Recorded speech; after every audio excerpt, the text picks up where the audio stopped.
이렇게 봅니다. 예. 사실은 지금쯤은 예. 새 정권이 출범해서 국민들에게 희망을 주고 예. 국민들이 새 정부하고 좀 뭐 잘해보면 활로가 있겠구나 이런 그 꿈을 키워가야 될 때인데 예. 사실은 다들 굉장히 아주 가라앉아 있거든요. 그렇죠. 예. 예. 그리고 미래가 너무 불투명하고 예. 전망이 없으니까 다들 이거 참 걱정이다. 우리가 선진국의 문턱에서 주저앉는 거 아니냐. 예. 그리고 또 당장 나 자신의 노후는 어떻게 되고 또 우리 아이들은 앞으로 어떻게 될 것인가. 정말 걱정이 큰 그런 상황인 것 같고요. 또 이제 국가적으로 보면 고령화는 급격하게 진행되고 있는데 이제 노후 준비는 안 돼 있는 거 아닙니까? 그러면서 민주주의를 지난 30년, 40년 동안에 잘 키워왔는데 이제 이명박 정권부터 시작해서 후퇴를 시작했는데 지금은 심각한 민주주의의 위기에 봉착해 있는 거 아니냐 하는 그런 두려움과 걱정이 거의 만연해 있는 것 같습니다. 그래서 사실 참 그 책임 있는 정치인의 한 사람으로서 국민들 뵙기도 송구하고 그래도 뭔가 희망을 줘야 되는데 어떻게 우리가 국민들에게 희망을 주고 다시 한번 해봅시다 라고 얘기할 수 있을지 저도 많은 고심을 하고 있습니다. 그게 이제 구호만 있죠. 창조경제라고. 그런데 비전이 없지 않습니까? 이제 현재 우리가 처해 있는 경제의 가장 큰 문제는 이제 양극화 문제죠. 그래서 경제 생태계가 죽어 있고 선순환이 되지 않는 것이기 때문에 경제가 그냥 완전히 그 사람으로 말하면 피가 돌지 않는 것처럼 경제가 죽어 있는 상황입니다. 이걸 순환을 시키고 또 앞으로 이 비전을 보여줌으로 해서 경제 주체들이 활발하게 투자도 하고 움직이도록 만들어야 되는데 전혀 이런 활력이 없기 때문에 아주 암담한 상황인데 그 대표적인 가장 큰 이유가 이제 양극화이죠. 그 양극화를 치유하는 방법이 경제 민주화이고 또 이 경제 민주화는 또 이 경제 주체들에게 활력을 불어일으키면서 이제 책임 있는 사람들이 비전을 제시하면 그쪽에 함께 이렇게 나아갈 수 있도록 해야 되는데 이런 그 모든 것들이 전혀 이루어지지 않고 있을 뿐만 아니라 이 대통령을 중심으로 한 집권 세력이 과연 경제 문제에 관심이나 있는가 겨우 있다는 것이 재벌 총수들 불러서 한번 좀 잘 해봐라 하는 옛날식 그 재탕 어떻게 보면 권위주의 시절 박정희 시대에 했던 그 방법이 재현되는 거 말고는 전혀 지금 방법이 없었습니다. 그래서 저는 정말 대통령이나 집권 세력이 이렇게 이제 국민을 선동하고 국민들의 말초신경을 자극하는 그런 공안 통치에서 손을 떼고 정말 국민들의 먹고 사는 문제, 민생의 안정, 경제 활성화 이런 데에 그 힘을 집중해야 된다고 생각해요. 올해 여러 번 들은 얘기인데요. 경제가 어려워지면 항상 재벌들이 하는 얘기는 그 얘기입니다. 그런데 이 경제 민주화는 경제를 죽이는 길이 아니고 경제를 살리는 길입니다. 지금 양극화의 정도가 너무 심해져서 이 중견기업이나 중소기업들까지도 숨을 쉴 수 없는 상태거든요. 그런 상태에서는 경제 활성화가 이루어질 수가 없습니다. 그리고 저도 기업에 있었지 않습니까? 기업의 투자나 기업이 경제 활동을 하는 그 의사결정을 하는 것은 다른 데 있는 게 아니고 좀 속된 말로 얘기하면 돈벌이가 되면 투자하지 말라고 해도 하고 돈벌이가 안 되면 아무리 투자를 하라고 권유를 하고 부탁을 해도 지금 재벌들이 현금이 가장 많다는 거 아닙니까? 네. 근데 역대 그러면 이명박 정권 시절에 그 사람들 경제민주화 얘기 안 했잖아요. 네. 근데 왜 투자를 안 하고 있다가 새 정부 들어와서 지금 그러면 그걸 핑계대서 투자를 안 한단 말이에요. 나는 전혀 현실과 동떨어진 이야기고 재벌들이 저는 이제 수익 모델을 개발하지 못하고 있는 거예요. 자신들이 가지고 있는 이 현금을 어디다가 투자를 하면 이게 돈이 되겠다. 그러면 별별 규제를 가해도 그거 다 피하고 아니면 법 개정이라도 하도록 해서 투자하지요. 근데 저는 그게 아니라고 보거든요. 그러니까 그것은 하나의 핑계에 불과한 겁니다. 오히려 경제 민주화를 통해서 전체 우리 기업 생태계, 그러니까 몇몇 재벌 대기업뿐만 아니라 중견기업이나 중소기업들도 투자에 나서고 희망을 가지고 경제 활동을 할 수 있도록 생태계를 바꾸는 것. 그 다음에 이제 집권 세력은 우리 야당이라도 좋습니다. 꼭 집권 세력에게만 책임을 떠넘기지는 않겠습니다만은 국정을 운영하는 중심 세력들이 비전을 제시해야 되거든요. 특히 차세대 신성장 동력이 무엇인가? 그게 바이오인지 녹색 경제인지 뭔지 이제 지금 보면 창조경제라고 하는 것이 IT에 머무르는 상태 아니겠습니까? 거기서 뛰어넘어야죠. 빨리. 그래서 그런 비전을 제시하면서 그런 비전이 실천되고 현실화될 수 있도록 법과 제도를 정비하는 그런 노력을 하는 것이 현실적이다. 이렇게 보죠. 이제 IMF 외환위기를 맞았을 때 김대중 대통령은 IT라고 하는 새로운 그 분야를 제시를 했지 않습니까? 그리고 그 IT에 우리 기업들이 직접 투자하고 그쪽을 활성화시킬 수 있도록 법과 제도 정비를 해줬거든요. 그런데 그 이후에 벌써 15년이 흘렀지 않습니까? 아직까지도 새로운 성장 동력을 제시하지 못하고 있어요. 그러니까 그 이후의 정권들이 그 점에 있어서는 좀 부족했다. 그걸 반성해야 된다고 생각합니다. 기존에 제시되었던 바이오라든지 뭐 신약이라든지 물론 바이오 신약이라고 공통적인 겁니다만 그런 쪽에다가 또 이 관광 산업이라든지 뭐 하여튼 그런 부분으로 좀 이렇게 영역을 확장하면서 더 많은 일자리가 만들어질 수 있도록 그 복지 쪽에서 일자리를 만들어야 된다고 생각합니다. 복지를 단순히 무슨 이 시혜적인 차원에서가 아니고 그쪽의 수준이 우리가 너무 낮기 때문에 복지 쪽에 이 국가적인 역량을 집중하면서 그쪽에서 제대로 된 일자리가 만들어지도록 하는 것은 어떻게 보면 과도하게 소외되어 있는 복지 분야가 정상화되는 거다. 저는 그렇게 생각해요. 그래서 그 복지 분야에서 일자리를 만들어내는 것, 또 이 사회적 기업을 활성화하고 지금 협동조합이 지금 활성화되고 있지 않습니까?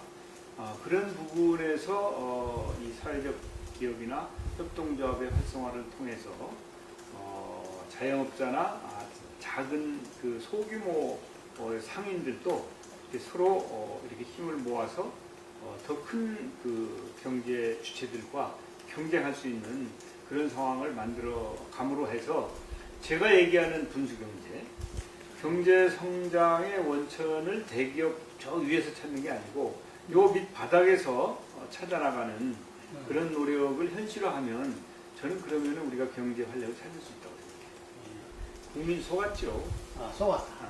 이제 우선 새누리당이 그 당의 이 컬러를 붉은색으로 바꿨지 않습니까? 네?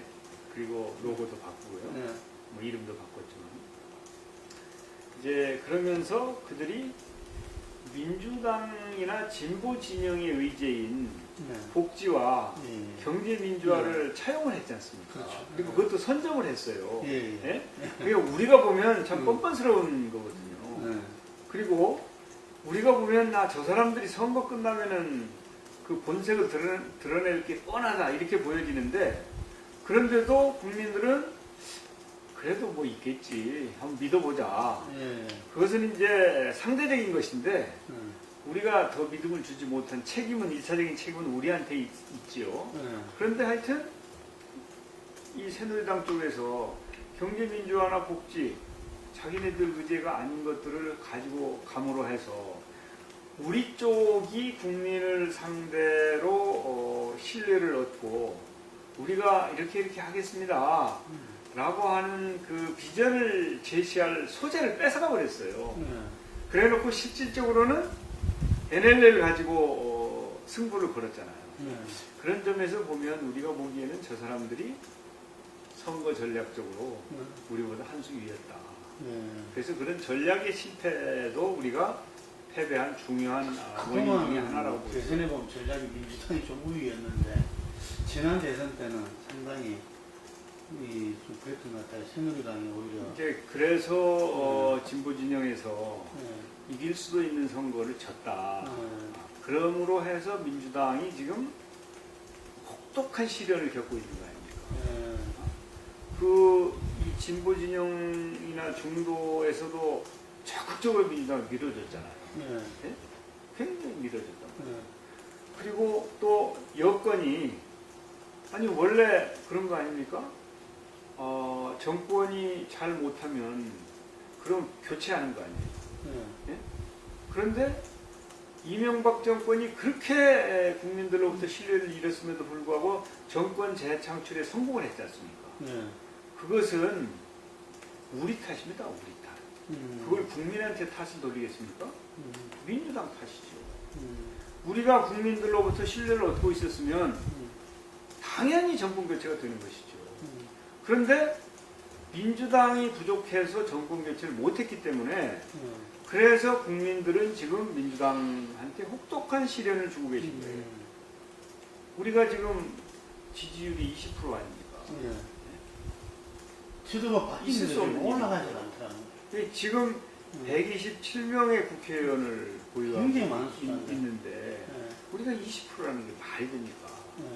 그것은 작년 총선과 대통령 선거에서 이길 수도 있었는데 이기지 못하고 또 국민들이 적극적으로 성원하고 지지해 줬는데도 그 기대에 부응하지 못한 책임을 추궁하고 있는 것이거든요. 예. 그래서 우리는 국민들이 다시 용서하고 그래 너희들 한번 믿어보자 라고 할 때까지 낮은 자세로 최선을 다해서 진정성을 가지고 열심히 노력하는 길밖에 나는 대책이 없다고. 원래 우리가 야당일 때도 마찬가지고 새누리당이 야당일 때도 밖에 나가서 장외투쟁을 하면 항상 국민들은 들어가라고 그러시죠. 그러니까 지금은 이제 국민들이 들어가라고 하시는 것은 너무 당연한 말씀이고요. 그러면 이제 정당이 어떻게 할 거냐, 그 여론대로만 할 거냐. 기본적으로는 민심에 따르는 것이, 순응하는 것이 정당의 바른 태도이죠. 그런데 정말 이것은 아니다. 역사 앞에 가슴에 손을 얹고 생각해봐도 이것은 우리가 양보할 수 없고 투쟁해야 될 사안이다 라고 생각될 때는 인기나 여론에 관계없이 자신들이 옳다고 생각하는 것을 위해서 최선을 다하는 것이, 그게 저는 정당의 바른 태도라고 봅니다. 평소에는 일반론적으로는 민심에 순응을 해야 되지만 지금은 어떤 상황이냐, 이 국정원이 또다시 대선에 개입했고 또 그 사실을 수사하고 바로잡아야 될 경찰이 은폐 축소하고 오히려 국민을 속이는 예? 그런 짓을 했지 않습니까? 이런 문제는 이것은 국헌을 문란하게 한 거라고 저는 봅니다. 그냥 단순히 위법 사실 정도가 아니고 국헌을 문란하게 한 것이다. 왜냐하면 선거를 공정하게 하도록 돼 있을 뿐만 아니라 국가기관은 절대 선거에 개입해서 특정 정파에 유리한 짓을 할 수 없도록 돼 있는 게 헌법 정신 아닙니까? 그런데 그것을 어기고 그런 짓을 한 국정원이나 경찰청에 대해서 만약에 민주당이 눈을 감는다면 그 이유가 어떤 것이든지 간에 심지어 국민의 여론이 그렇기 때문에 그렇다 치더라도 역사적인 책임, 심판을 면치 못할 거라고 봐요. 그래서 지금 이 시점에는 이 시대, 21세기에 절대 있을 수 없는 일이 일어난 부분에 대해서 그냥 눈 감고 넘어가서는 절대 안 된다. 이 부분을 꼭 바로 잡아야 된다. 다시 말해서 이 국정원이 지금 정보 활동을 하고 있는 게 아니라 정치 활동을 하고 있잖아요. 네? 국정원이. 그럼 이 국정원에 대해서 책임을 추궁하고 그렇게 국정원을 잘못 이끌고 있는 국정원장의 책임을 물어야죠. 그 다음에 작년에 일어났던 국정원의 대선 개입과 경찰청의 은폐 축소, 그 다음에 선거 개입, 여기에 대해서 시시비비를 분명히 가려서 책임을 추궁해야 되고, 또 이제는 정말 이런 일이 다시는 일어나지 않을 수 있는 그런 대책을 세워야 될 거 아닙니까? 이것을 하지 않고 다른 어떤 이유를 들어서도 민주당이 제1야당으로서의 역할을 하지 않는다면 저는 당장은 그냥 넘어갈 수 있을지 모르지만 역사적인 심판을 면치 못할 것이고 또 그것은 민주당이 앞으로도 제 역할을 하는 정당이 되기 어렵게 만들 것이다. 그래서 이번 문제는 저는 제대로 잘 싸워서 꼭 소기에 성과를 내야 된다고 생각합니다. 이게 우리가 지금 얘기하고 있는 게 사실은 최소한이죠. 네? 생각해 보십시오. 아니 정보기관이 정치를 하고 있는데 그걸 놔두는 게 국민 누가 옳다고 그러겠습니까? 그 다음에 지금 국정원이 대선 개입했다고 하는 증거가 속속 드러나고 있잖아요. 네? 그럼 거기에 대해서 당연히 진상 규명하고 책임 물어야 될 거 아니에요. 그리고 앞으로 그럼 저 박근혜 대통령한테도 물어보고 새누리당에도 물어보면 앞으로도 그러면 또 이런 일이 일어나도 괜찮으냐 그러면 아니라고 할 거 아닙니까? 그러니까 사실은 민주당이 지금 주장하고 있는 것은 기본선을 얘기하고 있는 것이죠. 그런데 이제 박근혜 대통령은 초월적인 지위에 있는 것 같은 태도 아닙니까? 아니 민주당만 빨리 이 회담이 성사돼야 된다고 주장하는 게 아니고 새누리당의 유력한 당내 지도자들도 회담이 이루어져야 된다고 생각하고 박근혜 대통령이 만나야 된다고 얘기를 공개적으로 하고 있지 않습니까? 거기다가 이제 황우여 대표가 3자 회담을 제안했잖아요. 네? 그래서 또 우리 민주당에서는 그것도 좋다고 얘기를 했잖아요. 그런데 입법, 사법, 행정의 위에 군림하는 태도를 보이고 있는 거 아닙니까, 지금. 왜 대통령이 태도를 바꾸셔야죠. 정치를 조금이라도 아는 사람들이라면 이번에 그 해외 순방이 끝나면 당연히 그 결과를 보고하는 자리가 필요할 텐데 아니 그러면 지금 거기서 그 얘기만 듣고 야당이 현하는 얘기 안 하는 그런 만남이 이루어지겠습니까? 그렇다고 또 이제 그런 노력을 하지 않을 수도 없는 것이고 하기 때문에 저는 결국은 그 만남은 성사가 될 텐데 과연 거기서 정말 그 대승적인 차원에서 정파적인 이해관계나 이런 걸 떠나서 말이죠. 최소한도 지금까지 국정조사나 재판 과정에서 드러난 사실들을 인정할 것은 인정하고 그 토대 위에서 해결책을 찾아서 빨리 이 문제는 끝내버리고 미래지향적으로 나가야 될 거 아닙니까? 경제도 살리고 도탄에 빠진 민생도 회복시키고 이런 일을 해야지 여기에만 매달려 가지고 계속 이 소모전만 하고 있을 수는 없는 거 아니에요. 그렇지만 야당으로서는 아까도 말씀드렸지만 하늘이 두 쪽 나도 국정원의 대선 개입이나 경찰의 잘못된 그런 과거 이런 것들을 없었던 듯이 덮고 넘어갈 수 없다. 그러니까 그런 그 야당의 입장도 생각을 해줘야죠. 어떻게 그걸 야당이 없었던 것처럼 덮고 넘어가겠습니까? 그래도 지금까지 그 국정원이 국내 정치에 개입할 수 없도록 김대중 대통령이 했는데 그럼에도 불구하고 또 옛날에 못된 악습이 살아나는 거 보면 그러면 아예 좀 격리를 시켜야 되는 거 아닌가 모르겠어요. 그래서 국내 정치에 관여할 수 있는 그 뭔가 조그만한 그런 이 고리라도 있으면 이거 풀어버려야 되는 거 아닌가.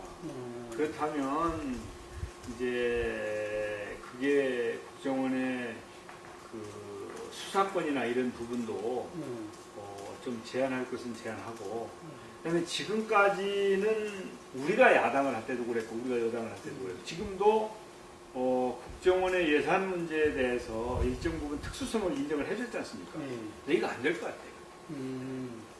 이런 식이라면 사실은 이제 이렇게 그 긍정적인 측면보다는 부정적인 측면만 많이 부각된다고 그러면 존립 자체를 고민해야 될 상태까지 왔다고 저는 보거든요. 그렇지만 이 남북 대치 상황에서 정보기관이 필요하죠. 그리고 또 그 중요한 일이 우리 산업의 정보나 이런 걸 보호하고 지키는 게 굉장히 중요하지 않습니까?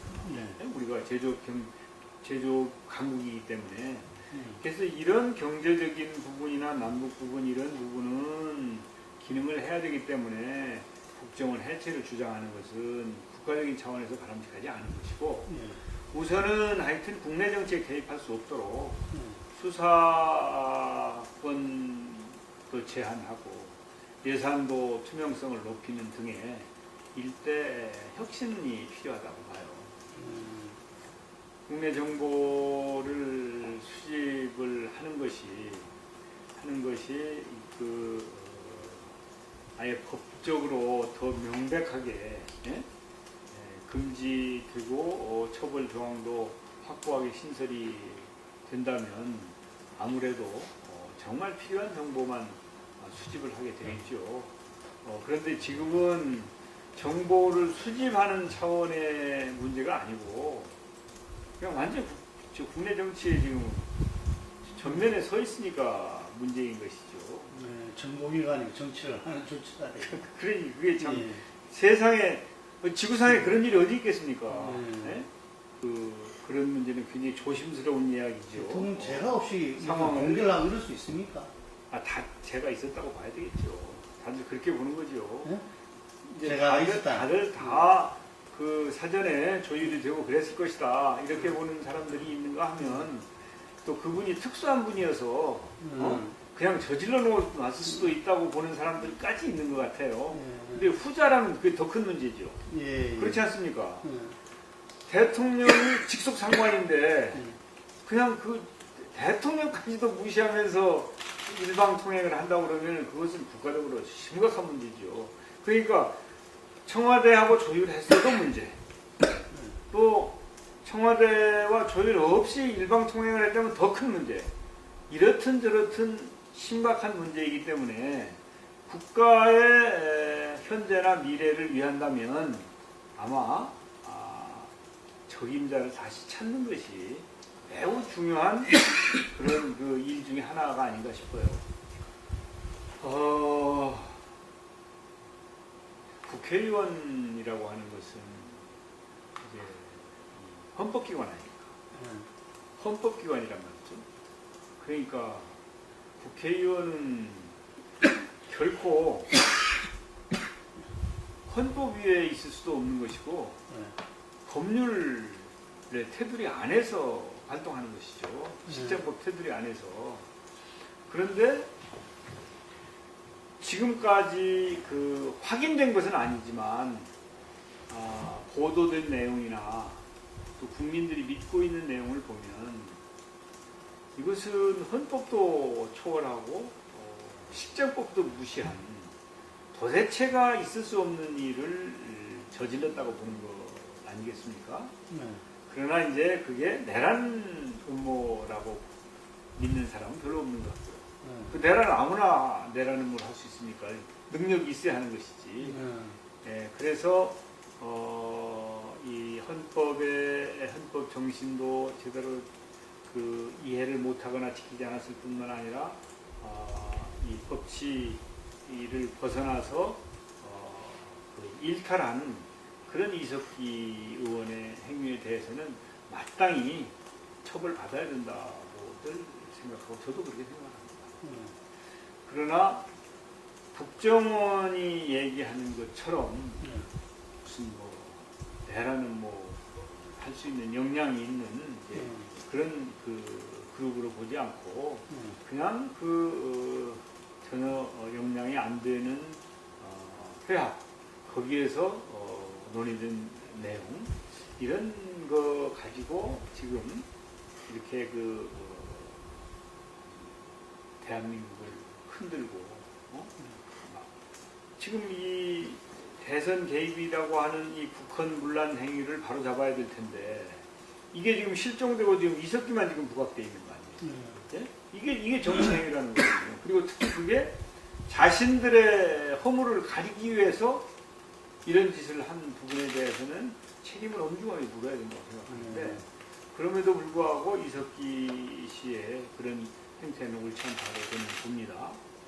이제 뭐 그런 얘기들을 하잖아요. 뭐 양심과 사상의 자유가 있다. 그런데 그거야 그것대로 존중이 되지만 그러나 국회의원이라고 하는 지위는 모든 정치 활동이나 자기의 주의 주장이 투명하고 공개적이어야 되거든요. 네? 자신의 속은 따로 있고 그러면서 또 겉은 따로 놀고 이건 용납이 안 되는 거 아닙니까? 그래서 우리나라의 공산당이 허용이 안 되는 나라 아니에요, 우리나라가. 네? 그것은 남북 대치 상황과 관련된 것이기도 하고 해서 저는